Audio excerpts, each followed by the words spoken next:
Now, lip fillers were all the trend in 2023, and you may want to get them for volume, for vertical lip lines, or to add an aesthetic angle that maybe you don't have. Whatever the motivation is, I'm going to tell you 5 telltale signs that someone's had lip filler. So if it's something you want to do, you'll know what not to do, what to tell your injector, and why it is that you think that this is ridiculous, because remember, you only see those lips that look unnatural. For the thousands of people walking around with a rejuvenated, what we call perioral area, the area around the mouth, including the lips, the chin, the area above, or even people getting lip lift to decrease the distance from the top of the lip to the nose, because that distance increases as we age because of bony changes in the face. Let's go through 5 of these telltale signs. I'm going to give you examples. I'll try to look for celebrity examples along the way, so they're people that you know and you have seen. And my last one is going to be the most telling sign, and this works in males and females, of someone who's had lip filler. If you're wondering, you can do this, test them with this sign, and you will 100% always know that someone's had lip filler.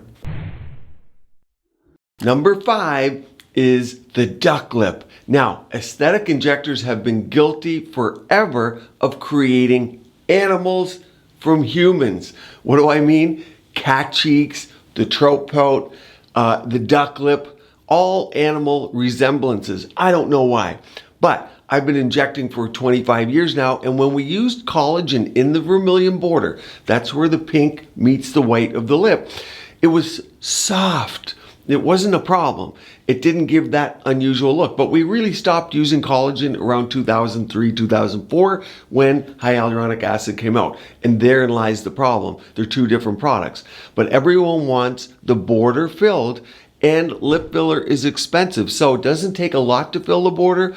And the other reason people fill the border too much is it does help with the vertical lip lines right at the border. Why is that important?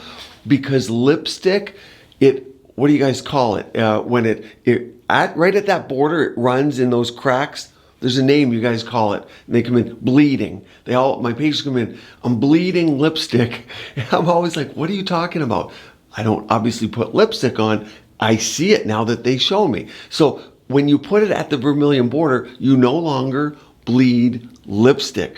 And that one is one reason. And then techniques have changed, the Russian lip, all these different lip techniques, and you get migration of product, and hyaluronic acid fillers last for many, many years. So as people come in, they get a lip filler, they look good, and then they get positive feedback. A little more should be better, but not really. And when you add it, in other words, it becomes too much.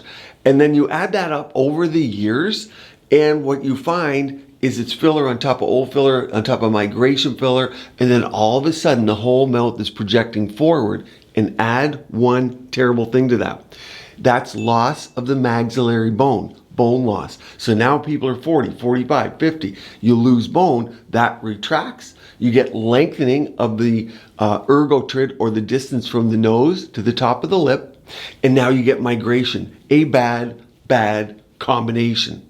Number 4 is the wide mouth look. Now, there's something called an M-shaped lip. And this is where the lip resembles an M a little bit. And yes, we have to add laterally. But where people go wrong is they inject all the way to the edge of the lip, and the lip has a normal taper. And what makes it worse is the muscle around the mouth, the orbicularis muscle. As we move, it makes it look really distracting. So when people are talking, it might look great at rest, and that's the problem. Looks good at rest. But as people talk, it looks unusual. And you're looking at people going, what the heck is moving on the edge of the lip? And the fault here is if your injector does not evaluate you in a dynamic state. I get my patients smile, frown, laugh. I'm watching when I talk to them all the time. And if they don't assess you dynamically, well, you're dynamic in front of your friends. You're talking, you're eating, you're moving. It might look okay at rest, but with movement, it doesn't look good. And therein lies the fault. So we want to taper the lip naturally if you want a natural look. Number 3, and there's a lot of confusion here, it's irregular movement. Now, I aforementioned that if you take the lip filler to the lateral, it's going to look a little odd when you move. A lot of people confuse Botox and fillers. Botox slows the muscle down, whereas fillers fill. However, we're going to stiffer and stiffer products. Remember I said 25 years ago, I injected collagen into lips? That was soft, malleable. Now people want boom. And so we're getting stiffer and stiffer products that don't integrate with the tissues. They don't look natural. So it does change the movement of the perioral area. And it's because of the stiff product. It's because of too much product. It's because of where it's placed, not because it has a Botox-like effect. So keep that in mind. Botox slows down muscle movement. You should not get that with fillers unless they're put in wrong, too much, irregular. And keep this part in mind. Many of my patients, and probably many of others' patients, are going to get filler, and at the same time they'll get their Botox-like product, Dysport, Xeomin. They slow down muscle movement. Why? Because that makes it more cost-effective. You get a natural lip flip, and it helps with the barcode or vertical lip lines. I do have a complete nice video all about vertical lip lines. If that's your main focus, I'll put that at the end of this video. Number 2 is the glossy lip look. Now, hyaluronic acid, it attracts water. So when you put it topically on and you smear it on your face, it looks good, it plumps. However, when you inject it, it attracts even more water because it's in your body, not on top of the skin. So there are fillers that attract a lot of water, and there's ones that don't attract a lot of water. And if you have one injected that attracts a lot of water, not only is it hard to shape the lip the exact way the artist, the injector, wants it to look, but the lip looks glossy, so there's no natural lip lines that are meant to be on the skin. Now, you don't want a lot of lip lines. However, you don't want it totally glossy looking. You guys might call it a sausage lip. I know what you're talking about, but you get my point. Some of the fillers that were introduced in 2007 were just that. And you'd go to a show, and anyone who's a rep for that company, they looked like a fish, like an animal, because they had this filler that drew all the water into the lips, and it just looks unnatural. So shape, a few little lines, and normal movement all make a natural looking lip. You want to watch for those.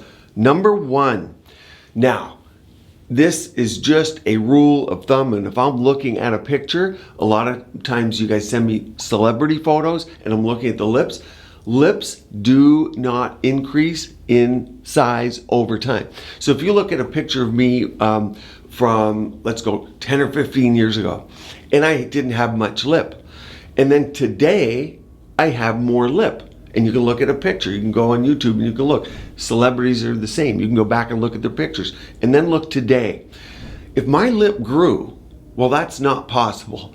So I would have had lip filler. And you can go back and look at your celebrities. Here's the caveat. It's hard to tell when someone smiles. So if you get a picture of someone at rest, and then you're comparing it to a smiling picture or an angle picture, it's really hard to tell. And how often do you get celebrity pictures where they're not smiling, where they're not dynamic? So it can be hard. But comparing like pictures at rest, or a smiling to a smiling with the same degree of elevation of the muscles of the face, it's a number 1 sign on men and women. It's ubiquitous. That sign works every time, and that's a telltale sign. So if your friends all of a sudden have the same lips as 20 years ago, or even bigger, you know they've had lip filler, or they've been using consistently the best lip plumper in the world. So a lip conditioner, and if someone's using that over time, you'll notice they just don't lose lip volume as they age. And so lip conditioners are a great way. I guess I'd add the glossy lip. If someone does put a lip conditioner that's really good on right away, then you're going to also see a glossy lip. But as it wears off, look at them over a half hour, the lines will start to come back a little bit. But lip conditioners, ones with retinol, with peptides, and those immediate plumpers, they can do wonders. But if you're wondering between lip fillers and lip gloss, there you go. There's some difference. Now I want to know, who do you think, and put this in the comments below, has had the worst lip filler that you've seen of all the celebrities that you have out there? And sometimes it's ones that haven't even admitted to getting it done, and you now know they have. Now you are going to want to go to quizmd.com and take my test. It takes 5 minutes, but it will give you the answer of the best products for your skincare routine and exactly what I would do in clinic for your skin type. You're now going to want to watch this video on how to easily get rid of your lip lines at home, and one down here on the top 4 supplements you should be thinking about for your skincare routine and your nutraceuticals. Stay tuned here. Keep your skin and body beautiful, healthy, and vibrant.